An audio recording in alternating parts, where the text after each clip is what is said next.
You're listening to episode 136, Moving Beyond Your Past to Move Into Your Future with Matt Pappas.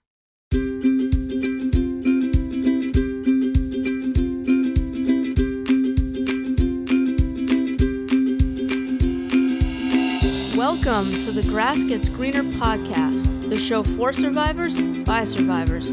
I'm your host, Melissa Wilson, a bullying survivor and anti-bullying advocate. And each week you'll hear from a survivor who has overcome a traumatic experience to go on to not only survive, but thrive, so that you can too, starting now.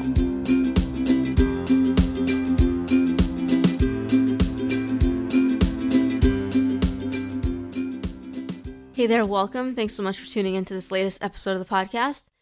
Today we're going to be joined by Matt Pappas of BeyondYourPast.com. Before we get into it, I do just want to mention that this episode is sponsored by Navni. Navni is the top-ranked anonymous writing website in the world. Navni provides free wellness resources and low-cost online therapy services to help people cope with various levels of emotional distress. Write anonymously, feel better at novni.com. So Matt is a survivor of childhood sexual abuse and bullying. He's also now an advocate for other survivors, and he's here today to share his story and the journey that has led him to the work he's doing. In particular, we're going to talk about Matt's experience of being sexually abused between the ages of about 5 to 10 by a family friend who lived on their street, and how that changed him, and how he ended up getting bullied in school too, and his experience of having his therapist break his trust and how that was re-traumatizing to him, and how he spent years pretending the abuse never happened, and what led him back into therapy years later, and how it helped him work through his abuse. And we're going to talk about the changes that have taken place in Matt's life over the past 3 to 4 years, and when he knew that he wanted to do the work that he does today with survivors. So I think, regardless of what type of trauma you may have experienced growing up, I think you'll be able to connect with Matt's story here today, and I hope that you'll find some inspiration from it. So without further ado, we're going to go ahead and get into this one, and I'll go bring Matt on.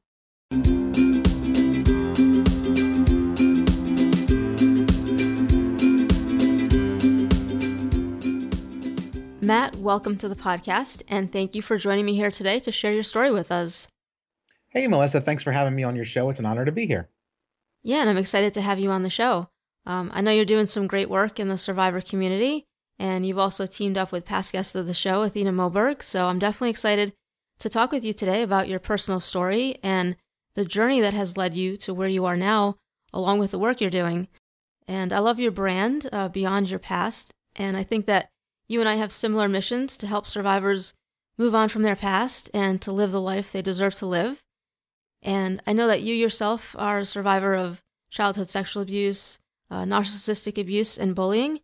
Mm-hmm. And what I like to do here, Matt, is start with your story of what you experienced growing up, and then we'll go from there. Does that sound good to you? Yeah, sure. Sounds like a plan. Yeah, so just kind of, share with us a summary of the abuse that you experienced. Well, yeah, essentially, it all started back somewhere between the ages of 5 and 10. That's about the best that I can recall. And I may not ever be able to narrow it down any more than that, but that's kind of what I've been able to come up with over some time working with a therapist in the past of trying to figure out exactly what went on. So somewhere between 5 and 10, I was living in, a typical neighborhood. I was the youngest of 3, although my sister and brother were 12 and 14 years older than me. So I was kind of an only child because, by the time I was self-aware by any stretch of the imagination, they were already out of the house and in college and whatnot. So, so I was pretty much an only child, and my dad was retired Navy, and my mom owned her own business. So my dad was working in a factory, after being in the Navy. So I had a lot of time outside of school, and of course during the summer by myself. My parents had a family friend who lived up the street. And his parents, we had a family friend up the street, and his mom and dad were friends with my mom and dad for years and years and years. He worked at the local car garage and whatnot. So, but he was in his teens, 15, 16. I, of course, was between 5 and 10, and essentially through a set of events that involved me um, going down to his house one day after I had seen him riding his mini bike like around the field, about a block from my house. I walked up to see what was going on.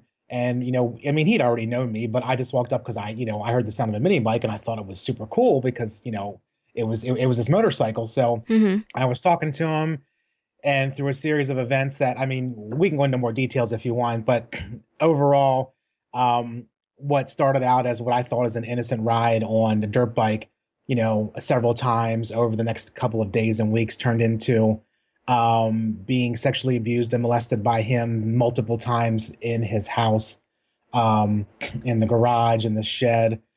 His parents never knew about it. My parents never knew about it. He threatened me. He coerced me. He groomed me into not telling anyone. And, because it was our little secret, or because he would hurt my family or hurt my family dog, or I wouldn't be cool anymore. All the things that I had that kind of drew me to him in the first place, he used against me. And so I do not know how many times it happened, other than it happened multiple times during that time frame. And so and even after the first time, I never told anybody. My parents always said that sometime around those years, I turned into a different child. I became more closed up. I didn't say anything. I didn't speak up. I was very introverted. I was very quiet. Did not want to hang out with friends as much. And so basically, so did they, yeah, sorry. So did they have a sense that something was going on, No. and they just weren't quite sure what, or no, they just, I mean, they just knew that recognized something the had changes. happened. Yeah. They recognized the changes, but they would never in a million years have thought that this would happen. Of course, me being, that young, I didn't understand anything about it other than I was afraid and full of shame and fear. So I didn't tell anybody. Right. But, I mean, they knew something had happened. They tried to send me to a therapist. I wouldn't say a word. It was kind of pointless. It's kind of like, it reminds me of, when I was being bullied, and I think, my parents could see that I had changed, and I had, kind of changed in similar ways that you were describing there. But they weren't, able to put two and two together. And I was afraid to say anything about it, because I thought that it was only going to make the situation worse for me. So, yeah, I can understand that it's such a difficult situation to be in. Oh, yeah. And I mean, he told me, he was like, if you ever tell first he started out by saying, this is our little secret. This is what cool kids do. This is what everybody does. This is what, lets you and I be friends. I mean, just telling me all the things that I thought I wanted to hear, or that he thought I would believe in order to keep me quiet and keep me coming back on some kind of regular basis. But then I guess over time, when that either stopped, maybe he got a sense that that wasn't going to work anymore, or he changed tactics into the threats of, I'm going to kill your family dog. I'm going to, you'll never be cool. You'll never get to ride on my bike again. Like all the things that I was jonesing so bad to fit in. And, I just really wanted to be cool. And I wanted to act like he acted and wear the clothes that he wore and have the same kind of hair and the same kind of sneakers. And just, I wanted to be this guy. Like, to me, he was the essence of cool. And so he used that to his advantage. And obviously in multiple ways that I ended up staying silent. And eventually when it ended, and I don't have a clear sense as to the timing that it ended. I just know that one time I never went back. And, that was, like I said, probably around 10 years old or so. But that started a trend of being bullied in late elementary school, a lot of insecurity, problems with self-esteem, problems with just everything about myself. And of course, the bullying carried into middle and late middle school as well. So it kind of set me up for just having so much shame and so much fear and so much anxiety and so many self-worth problems that I never reached out to anybody. I didn't ask for help. I was scared of authority. I was embarrassed at anybody who would treat me like, if they were to treat me in a way that I felt was unfair, even if it really wasn't, like I took everything to heart. I was very sensitive, unbelievably sensitive, to the point where I would just break down in tears and, lock myself in my room and not come out for days because I was so traumatized by the fact that somebody didn't like me, or, that's what I felt, they didn't like me. And it was just, it was crushing. And the abuse started that, the bullying that just really took on just a whole new level of terror and trauma going Mm. through school, the early school years. Yeah, yeah. And now, did anyone know you were being bullied? Oh yeah. Yeah. I mean, I told my parents I was being bullied. Uh-huh. The kids at school knew it because, I mean, they would do it in front of everybody. It wasn't like they were hiding it most of the time. Yeah. Was it So like people knew just it. a few kids that were doing it, or a whole It was a class, or? handful of kids Mm-hmm. that were the usual ones who would do it regularly. And they were, normally in the same clique year after year. So yeah, it was the same ones, and they would do similar things, but it was always a handful of people. And sometimes they would get other people to chime in and do it as well. And but normally I could pretty much count on if I ran into them alone, I was going to get bullied, or if I ran into them, outside of class, it was just not going to be a good situation at all. Mm-hmm. Yeah, I mean that's tough. So you had, the abuse by your neighbor, growing up, and then you get the bullying in school as because of how you were affected by the initial abuse. And so yeah, I mean I can see how that's just compounds, and of course that's going to deeply affect you as you're growing up. And when was it that you first spoke about the sexual abuse? Well, I had gone to see a therapist. I'm going to say probably maybe like 12, 13 years old, give or take. One of the therapists that my parents had tried to send me to. And I had spoken to her, and during a session, I told her that, what this kid up the street had done to me. And I told her like details, like for some reason, it just all came out. I felt safe in that situation. She was able to present an atmosphere which I thought was safe. And for some reason, whatever transpired, I was able to tell her pretty much most of what happened. And however, what ended up happening was that it backfired on me, and she ended up telling my parents and telling other people what had happened to me. And, I told her, I told her specifically, please don't ever tell my parents. Don't tell anybody. I'm not ready yet. I don't know how. I don't know if I should. Like all the things I was telling her. She broke that confidentiality. Did she tell them because of your age? I don't believe so. Well, it's possible. But, basically to me, she broke my trust as to what was going on. And, I realized that, as a professional therapist, she had standards and things that she had to adhere to. But to me, being a young kid, an early teenager, a preteen, to me, it was, you broke my trust. You violated that trust. This feels like I'm being shamed, like I'm being taken advantage of, like I'm being labeled. Everybody's going to bully me. Everybody's going to make fun of me. Everybody, and all the things that went through my head. So that caused me to shut down even more. Mm-hmm. And then, when my parents tried to confront me, I mean, they were not mad at me, but they wanted to talk. I didn't want to have any part of it whatsoever. I was so frustrated and hurt and angry that this person, the therapist, had told my parents what was going on, that I wanted nothing to do with it. I mean, I did not ever go back again. I closed up even more. I was just really, really devastated by that. So it was a situation where it traumatized me even more because she told something that to me she had no right to tell. And at the time I was unaware and wouldn't have understood any type of laws that were in place or anything of that nature. But the fact is, she broke my trust. I became angry and resentful, and so after that, I didn't speak of it at all. Never talked about it. I never talked about it to anybody. I rarely thought about it. I pretty much put it out of my mind and said, you know what? I'm not going to let this bother me anymore.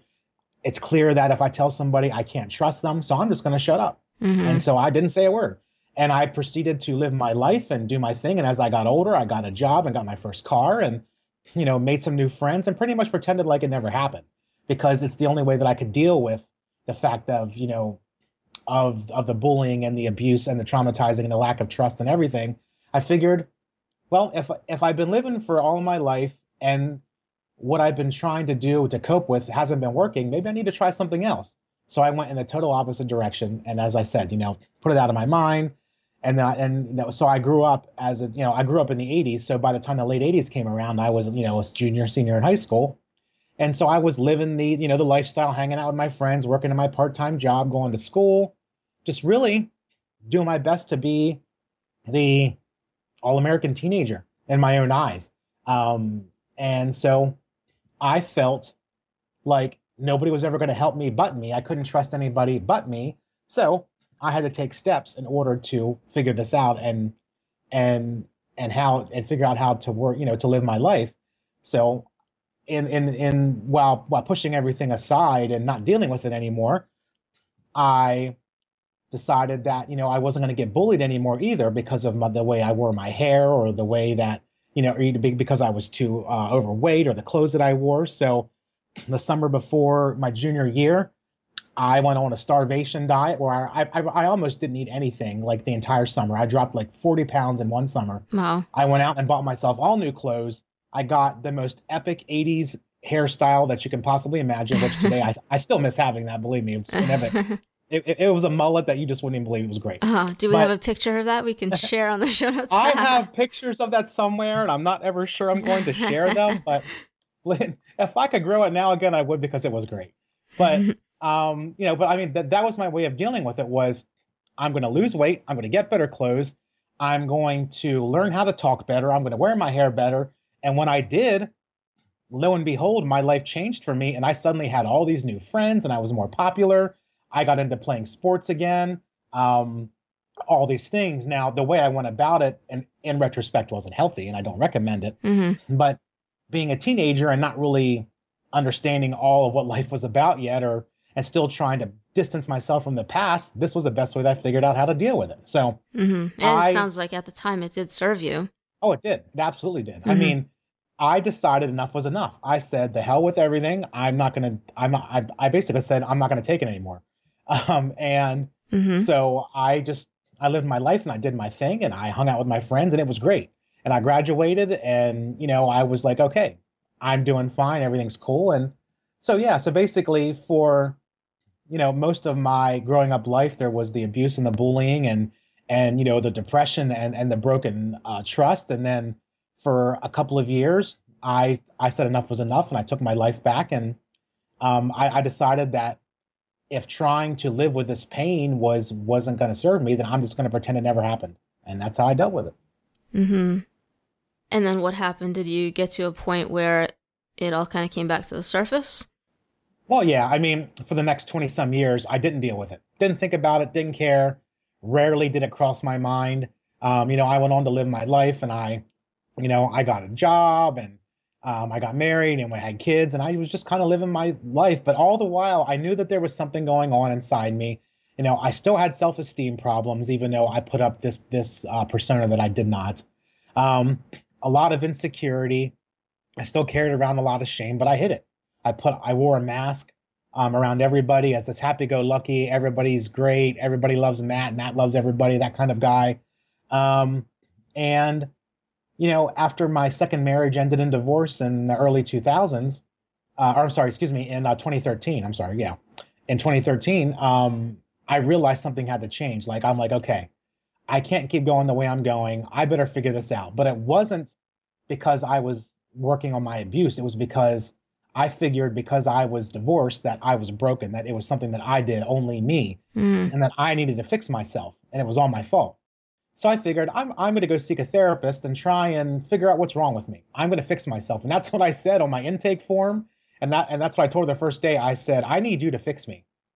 And, along the lines of relationships and self-esteem and stuff. And I didn't even bring up that I was a survivor of trauma and all the stuff that happened. I just, brought up how, second marriage ended in divorce, single father again, trying to figure out life. What do I do with all the, the new changes in now, and everything that happens when you get divorced? I was trying to put my life back together. Mm-hmm. Was it difficult? Was it difficult for you to go back to a therapist because of what happened before?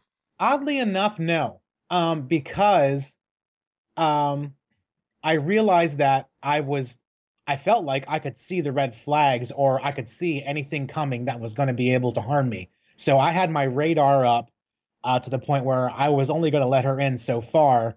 But, I was pretty much of the understanding that I do need some help, but I'm only going to let them help me as much as I feel like I needed help. So I was keeping her at arm's length. And I went in with that mindset of, I'm going to let you do what you need to do, but only go so far because I don't want to get hurt again. So it was this weird paradox of I need help, but I'm only going to let you help me so much. Yeah. So I still had the reins pulled in, like I said, my radar was on trying to see what was going to happen. So I went openly on my own, and I really, went with the idea that I'm hoping she could help me. But again, I was very apprehensive. Mm-hmm. So was, going to therapy helpful for you? Is that when you kind of, started to begin to heal from what you had gone through, or? Well, yeah. For the first 6 or 7 months, give or take, we pretty much dealt with relationship things and understanding myself and self-esteem problems and anxiety and just kind of like general relationship counseling, trying to understand myself and learn about what happened. And, it wasn't all my fault and I didn't do everything wrong that I thought of and that kind of stuff. But one day through a writing assignment, I had written down in passing, and I'm not even sure that I intentionally wrote this down, but I wrote down that, because of the things that happened to me when I was a kid, when I was a kid by the teenager up the street. And, I mentioned a little bit about some of the stuff they did. When she read that, assignment and we were going through it in a session, she stopped me and she said, whoa, back up, wait a minute. So we started diving into that, started unraveling the mystery or the secrets that was being sexually abused by a teenager who was a family friend, the insecurities, the threats, everything about the bullying came open, and out.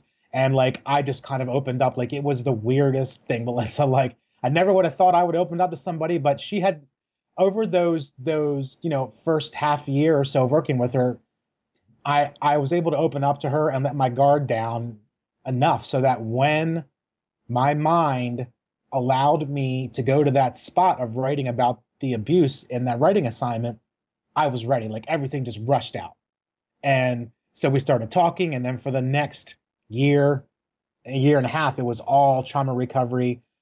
Sometimes at least one session a week, sometimes two, tons of writing assignments, tons of journaling, tons of, working through the Courage to Heal and similar workbooks and strategies, and just trying to make sense of what happened and come to a point where I could be, or I guess to come to a point where I could accept what happened using radical acceptance, not forgiveness, but, come to the point where I can understand what happened and realize that it wasn't my fault and that I didn't have to live my life in shame and putting up this mask all the time. I could be who I was, but I had to take the responsibility on my own to educate myself, to put in the hard work, to do the homework, to learn about what was going on. And I really kind of owned that. Like, I took my healing as something of, I suppressed this for for over 30 years of my life. Clearly those strategies didn't work. I need to try something else. So I went in the opposite direction of totally immersing myself in trauma recovery. I was reading books all over the place, watching videos, downloading materials, still working with my therapist, engaging in support groups, sharing my story. As I said, I was journaling on my own, and then I started my blog. Surviving My Past, I started in early 2016. I started writing on that blog and publishing my story. And so it really was just a life-changing thing where I decided that what I was doing wasn't working. I needed to change strategies, and I just came out with it and I started sharing and opening up, and lo and behold, healing was, it was not easy. It was hard and difficult. And there was a lot of anger and frustration and fear and just all kinds of things and that I had to work through. And then of course I still work through, because healing from trauma is a lifelong journey. That's what I firmly believe.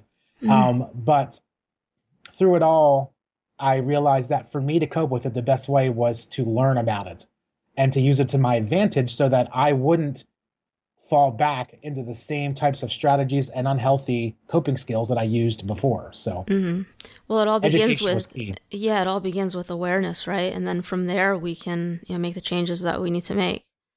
That's exactly what it is. That's exactly what it is. When you become aware of what happened, and I'll say consciously aware, because obviously your mind never, the stuff that you went through gets buried in your mind, and we are oftentimes dissociating during the trauma. So there's a lot of fragmentation, a lot of losing time, and other things that transpired to ultimately keep us safe during the trauma. But as we get older, it makes it a little bit more difficult to work through those things. But once you become aware and you don't suppress those anymore, and you embrace those feelings, work through them, accept them for what they are, appreciate what they were, and how they helped you at a time, and then use that to your advantage to work through it as you continue on in your life.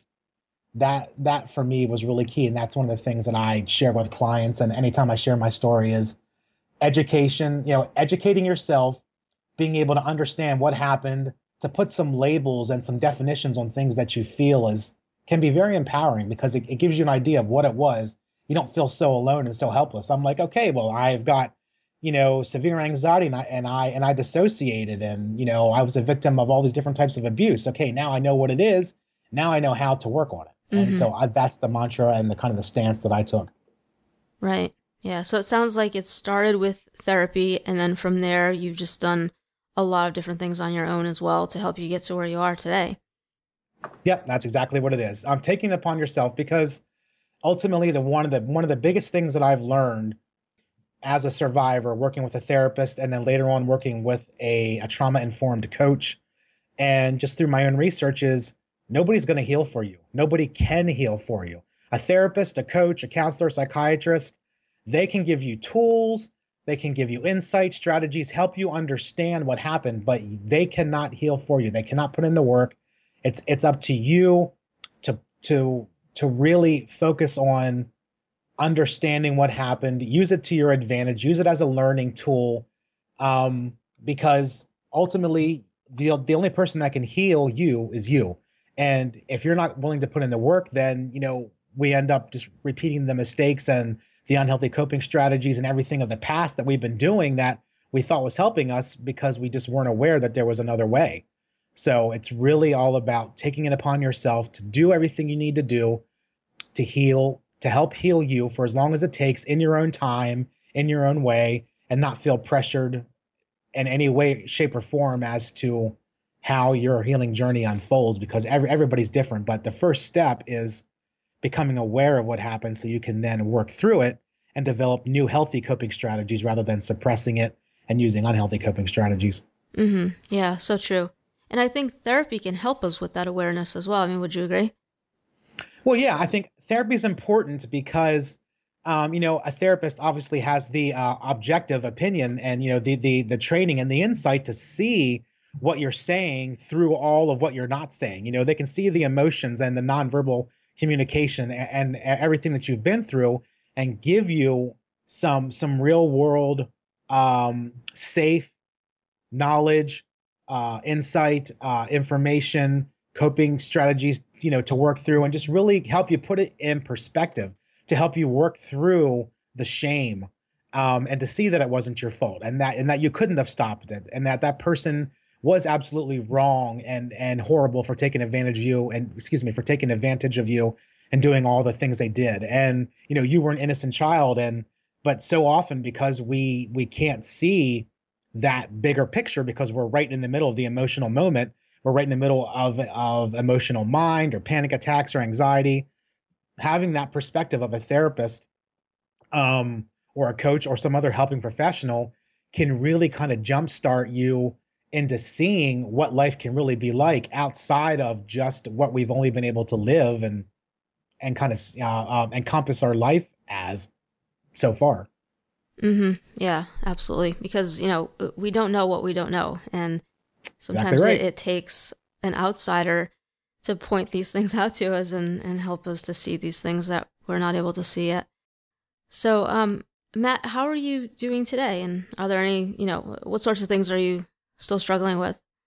Well, I mean, I'm doing much, much better today. I mean, like I said earlier, healing from trauma is a lifelong journey. You never stop healing. You never stop becoming aware and seeing the things from different new angles and learning different strategies and taking care of yourself. And then, of course, morphing into helping others and becoming an advocate if that's something you want to do. I still struggle, obviously, with some of the memories that I have. I don't get flashbacks near as much as I used to.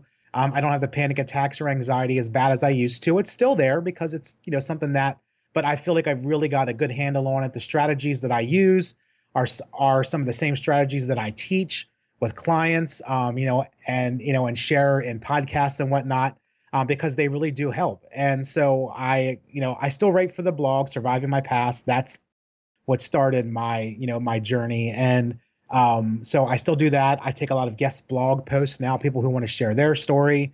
I'm in the middle of collaborating on a book, sharing stories of 50 survivors of all different types of abuse. That's coming out in probably spring or summer 2019.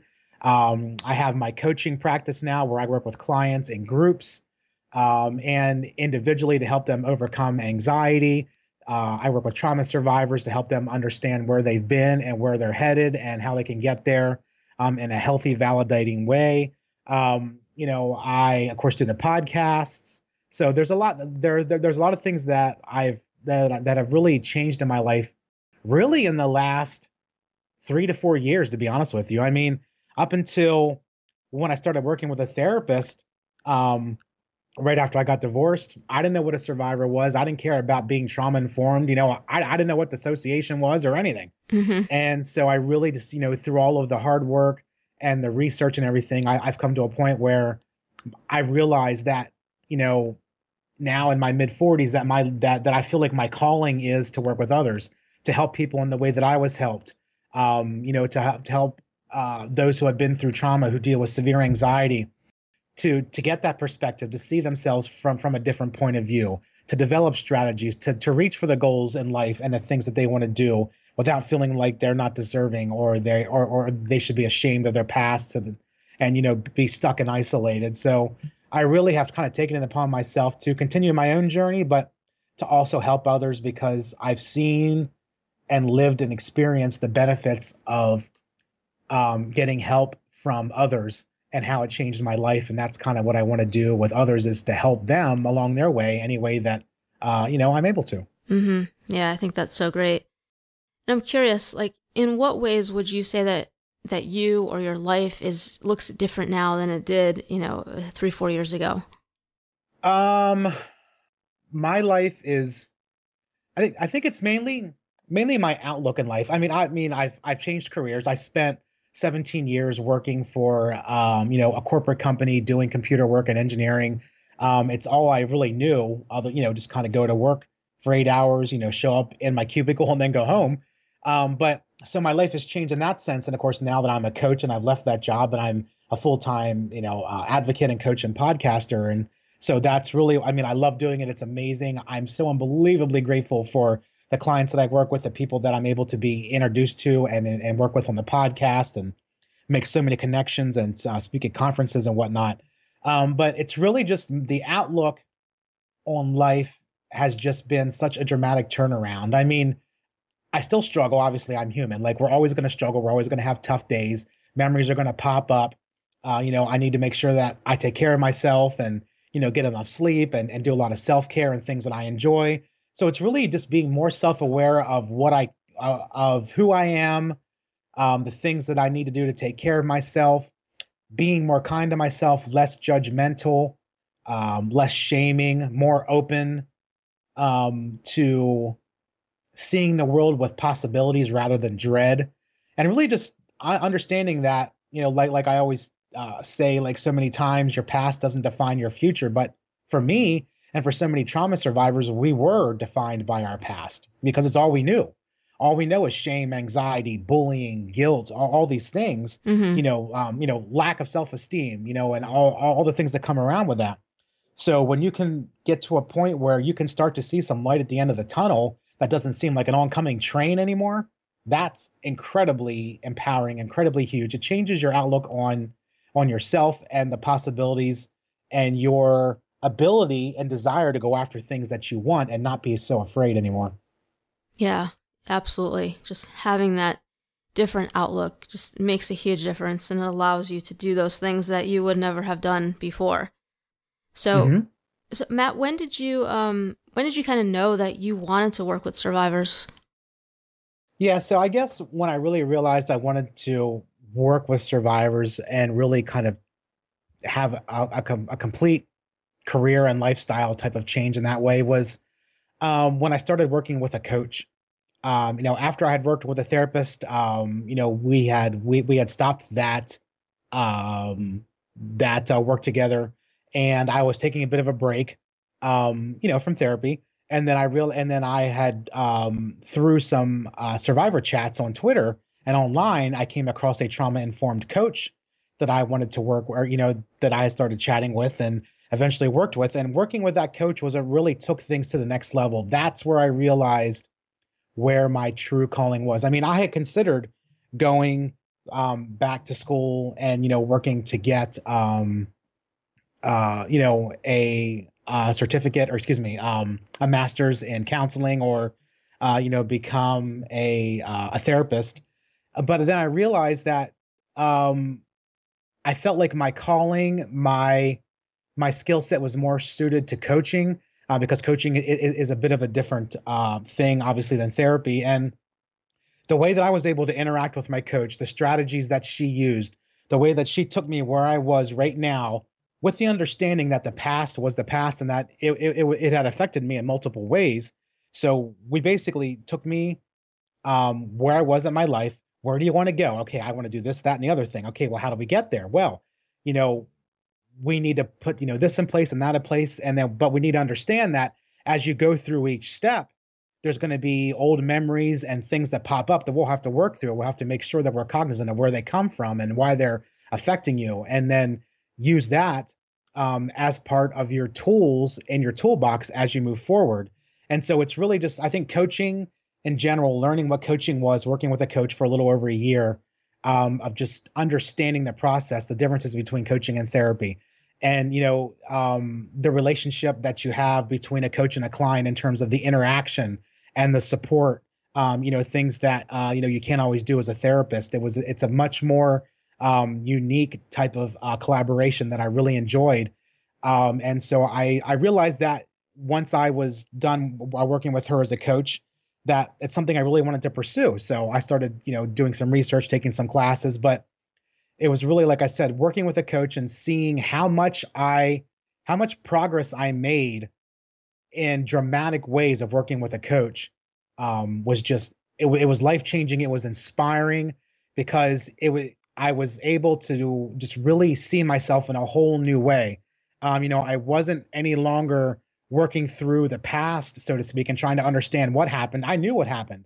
I know how it affected me. Now I'm trying to move forward in my life, reach some new goals, try some new things, change my mindsets, develop, more strategies to help myself and move towards the life that I really wanted to be. And I really feel like coaching was the modality that was going to get me there. And it did. And it continues to. And that's really why I enjoy it so much, because you're able to just really work with people in a very structured, unique way that's very empowering, very encouraging, very collaborative and inspiring. So it's a wonderful thing to do. And I really enjoy doing it.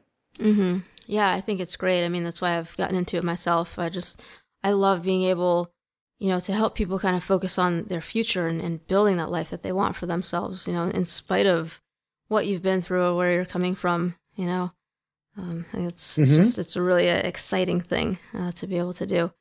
So it's great that, it's helped you so much. And, here you are today doing the work that you're doing.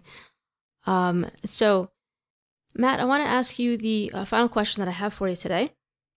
And that is, given what you know now, if you could go back to when you were going through your tough times and give yourself one piece of advice, what would it be? Give myself one piece of advice. It would be to, and it's funny, like I've answered this question before and I always kind of find myself pausing before I answer, because there's so many different things that I would want to tell my younger self, or tell myself back when I first went into therapy, or when I was younger in school and trying to figure out who I was and where I was going and push my past aside and all of those things. But I think it would just be to understand that what happened to you was not your fault. It doesn't define you, and you're not doomed to live a life that is defined by trauma. I think that's probably some of the things that I really wanted to be able to embrace back then, and maybe have somebody tell me that in a way that I could understand it, not in just like basic therapy speak, or having some teacher tell me something, or my parents giving me a lecture or something. Explain it to me in a way that I can understand at the time that would help me to give me some hope. I believe that I firmly could have used that. And it's hard to say whether or not I would have ever taken that to heart or not, but I think had it been presented in a way that was relatable to me at the time, I think would have probably been pretty helpful. Mm-hmm. Yeah, I think those are three things right there that definitely, like, once you come to realize, it just makes such a huge difference in your life, in your outlook, and how you're able to move forward. So, absolutely. Yeah, it's great. So Matt, before I let you go, what is the best way that people can connect with you or find out about everything that you have going on? Yeah, absolutely. Yeah. You can just search on Google, just search for Beyond Your Past. You'll see my website, beyondyourpast.com. You can find me on Twitter and Instagram by the same name. I'm on Facebook. Reach out, hit me up on the contact forms, hit me up on social media. I love to interact with you. If you're interested in working with me as a coach, there's all kinds of information on my website. We have a brand new daily call coaching endeavor that started this past spring. That is really amazing, where you can show up literally 7 days a week if you want and get trauma-informed coaching from clinicians, from highly respected advocates, from other coaches. I'm part of that. I'm one of the co-leaders of it. So if that's something that interests you, or if you just want some information, I have some downloadable resources on beating anxiety. There's a copy of my book that you can download for free on there. So you can find it all on beyondyourpast.com. And I would love to connect with you. Yeah, that sounds awesome. I'll have that all linked up. And those Awesome. daily calls are what you're doing with Athena, right? That's exactly what we're doing. Yep. It's called Daily Recovery Support. It's sponsored by CPTSD Foundation, which is a collaborative effort, with Athena, where we, have calls every day of the week for about 45 minutes, where you can sign up for a very affordable monthly rate and join us literally every day of the week if you want. And we have people that come every day. We have some that show up several times a week. It's up to you and your schedule, but we have different topics each day. We have different strategies. We have different information. We have screen shares, all kinds of awesome stuff that gives you knowledge and skills that you can use every single day in your healing journey. So yeah, it's really a cool thing. I love it. I love doing it. Yeah, very cool. Awesome. Glad to see you guys working together with that. Mm-hmm.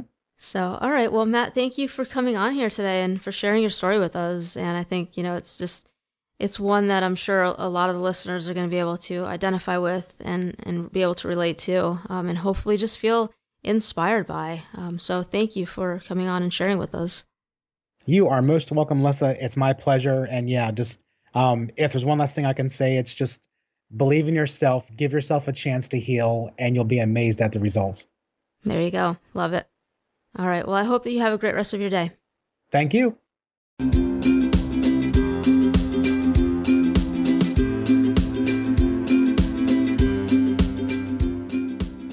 Thanks for listening to the show today. This has been the Grass Gets Greener podcast, episode 136. Go to thegrassgetsgreener.com/Matt Pappas to find the links mentioned during this episode or to leave a comment. So one thing I really hope you take away from this episode is that you don't have to be defined by your past. What's great is that you can get the support you need from people who care and understand where you're coming from.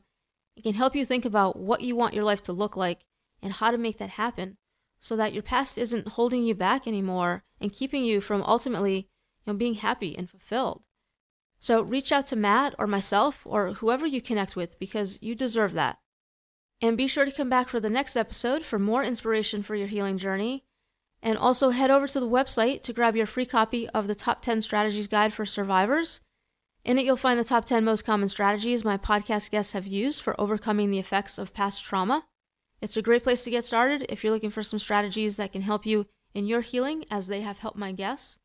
And you can find that at thegrassgetsgreener.com/guide or also on the show notes page. So be sure to grab that if you haven't yet. And lastly, don't forget to head over to iTunes or Stitcher to leave the show a rating and review so that we can reach as many survivors as possible. And, as always, have hope.